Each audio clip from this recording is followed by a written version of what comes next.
soy Karin. Me encuentro acá en la oficina de la profesora Claudia del programa PASE, que está trabajando en el colegio en donde yo estoy, haciendo clases en un proyecto de ABP, Aprendizaje Basado en Proyectos. Entonces nos va a contar sobre su experiencia, sobre cómo ella lidera también a otros profesores que acompañan a otros colegios en ABP. Vengan, acompáñenos.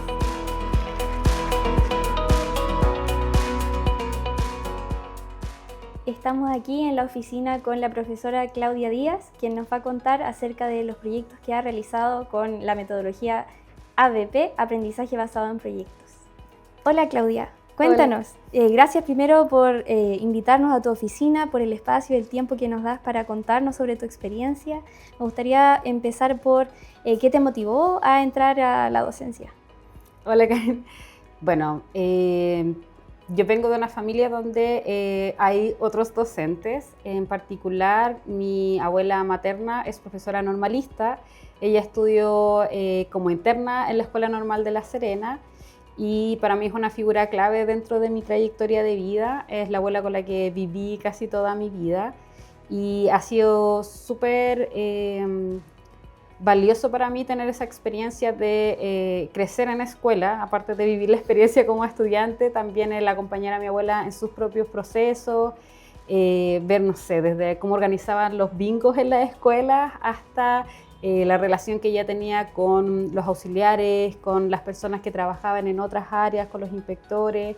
Entonces me dio una dimensión distinta de lo que significa la docencia, también una visión muy de lo cotidiano, de qué pasa en una casa cuando una persona es profesor, cuando tiene que quedarse en las reuniones de apoderado, cuando tienen que revisar pruebas, cuando tienen que organizar actividades.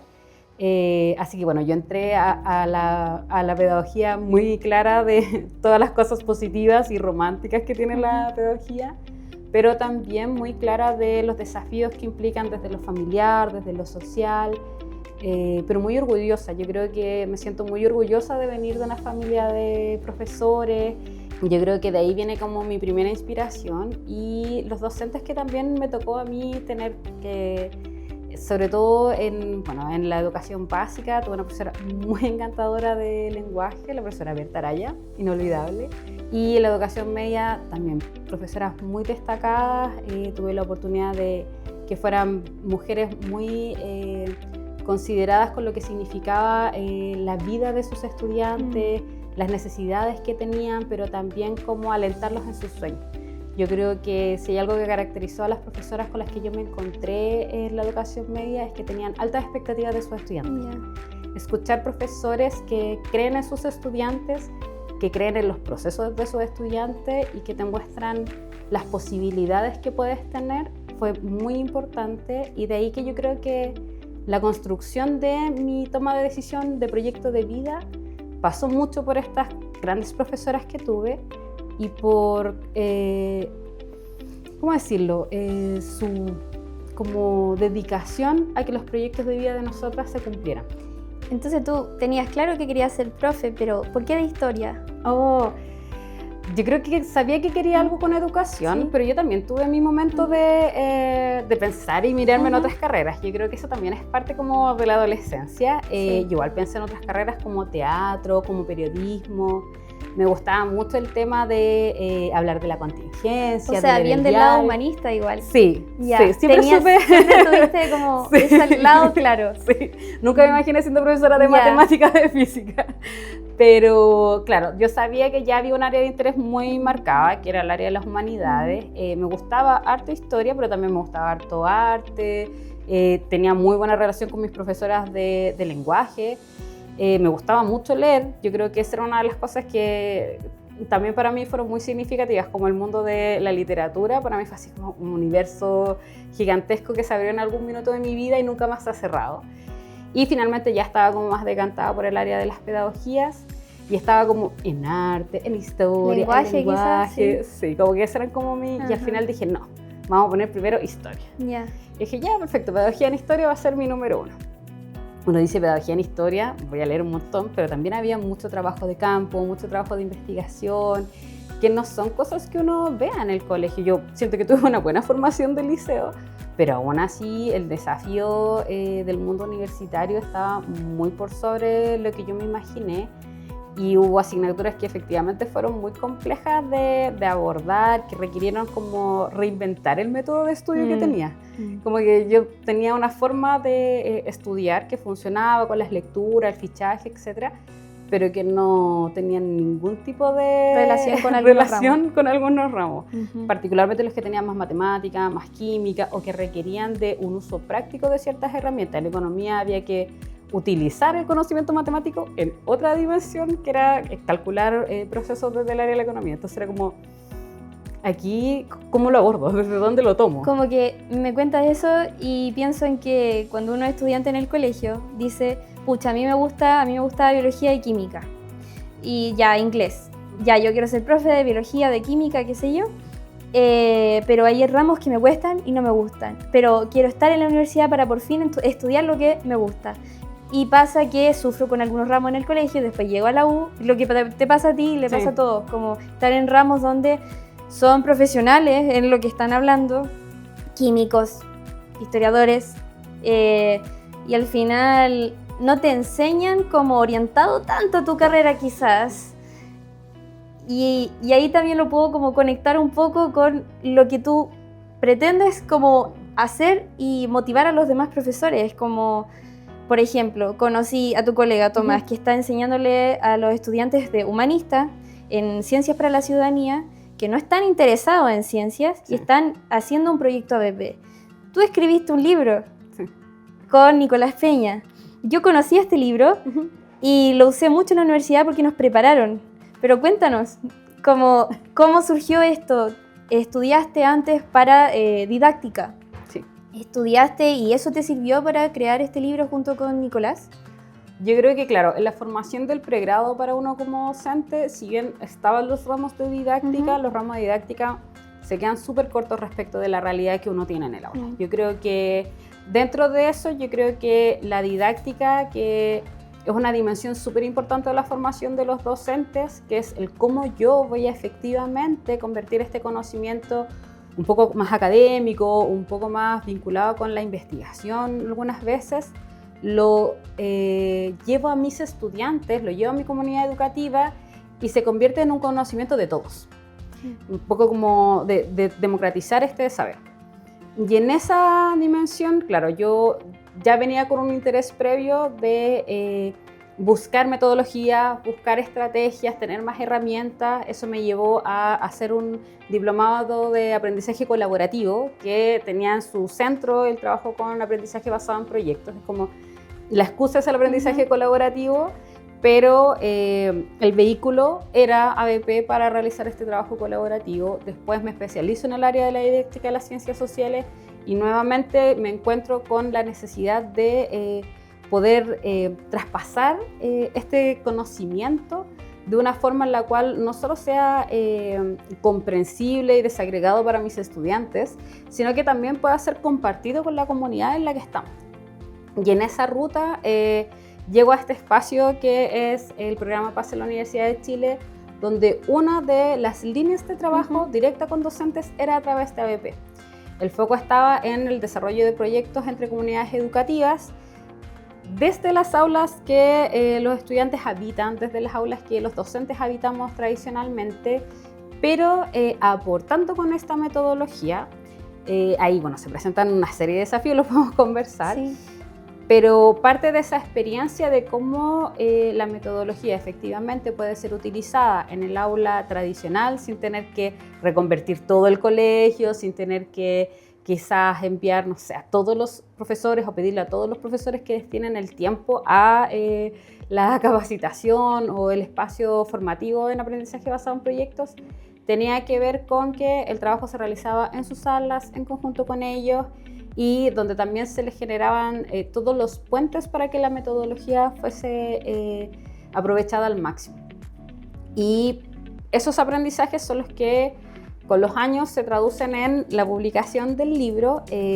La metodología previa a que yo llegara al programa la venía trabajando Nicolás Peña. Nicolás Peña, bueno, es un gran profesional. Ojalá que puedan descargar el libro. Sí, y también... cuéntanos cómo se llama, dónde encontrarlo. Bueno, ¿sí? El libro se llama Aprendiendo en Acción, guía para la implementación ABP, aprendizaje basado en proyectos en la escuela. y es la sistematización de este proceso que nosotros fuimos desarrollando en conjunto en las aulas de los 9 colegios que trabajamos desde el PASE en la Universidad de Chile. Se puede descargar en el repositorio de la Universidad de Chile, siendo que ustedes hacen como la publicidad del libro. No, pero es que está recomendadísimo, tiene paso a paso, etapa por etapa. Sí. Yo creo que uno de los grandes aprendizajes de la implementación que desarrolló Nicolás durante los años es que esta como estructura con un paso a paso muy claro, pero también muy flexible en los tiempos, en la incorporación de otras formas de llevarlo a cabo. Hay una actividad como insigne o una actividad que ha sido probada y ha funcionado, pero los docentes pueden incorporar otras actividades que también funcionen para el mismo objetivo. Sí. En el fondo se entiende que la etapa tiene un objetivo y que cumpliéndose el objetivo de la etapa, la estrategia, la actividad que uno ahí utilice puede cambiar. Y además de haberlo ido probando, fuimos generando materiales que fuesen utilizables, replicables efectivamente. Que yo creo que uno de los grandes problemas, de las grandes deudas que se tiene cuando los profesores somos parte de procesos formativos es que después esto que aprendemos en el proceso formativo no lo podemos llevar a nuestra aula tradicional. Claro. Y ahí se genera, bueno, por el contexto, ¿no? Sí. Claro, uno ve como proyectos súper bonitos, muy bien articulados, etcétera, pero que no tienen después una planificación muy bonita, pero que después no se pueden llevar al trabajo de aula.